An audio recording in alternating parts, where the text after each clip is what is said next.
उड़ने वाली क्रेन और टूटे सपनों की मरम्मत। एक छोटे से गांव में एक विशाल क्रेन खड़ी थी।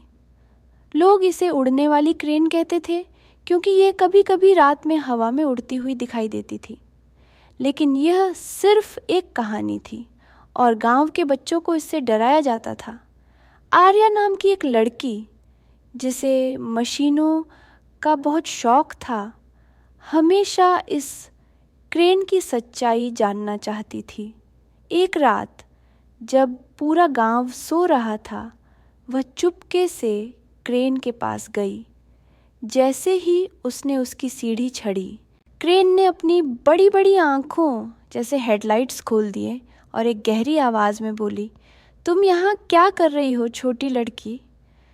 आर्या डर गई लेकिन हिम्मत करके बोली, मैं जानना चाहती हूँ कि तुम सच में उड़ती हो या नहीं। क्रेन मुस्कुराई और बोली, हाँ मैं उड़ सकती हूँ, लेकिन मेरा उड़ना बेकार है क्योंकि मेरा इस्तेमाल कोई नहीं करता। मैं सिर्फ टूटे सपनों को जोड़ सकती हूँ।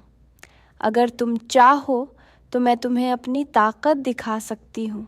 आर्या ने तुरंत कहा, मुझे तुम्हारी मदद चाहिए।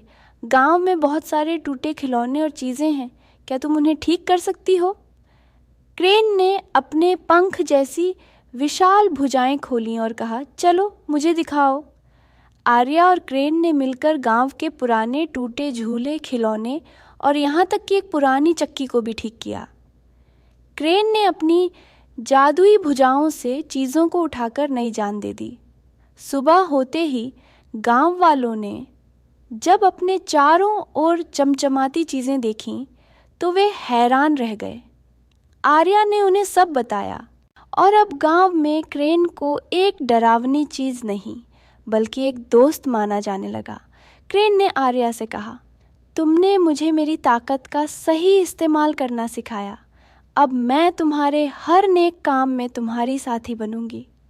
उस दिन के बाद आर्या और क्रेन ने मिलकर पूरे गांव को और भी सुंदर और बेहतर बना दिया।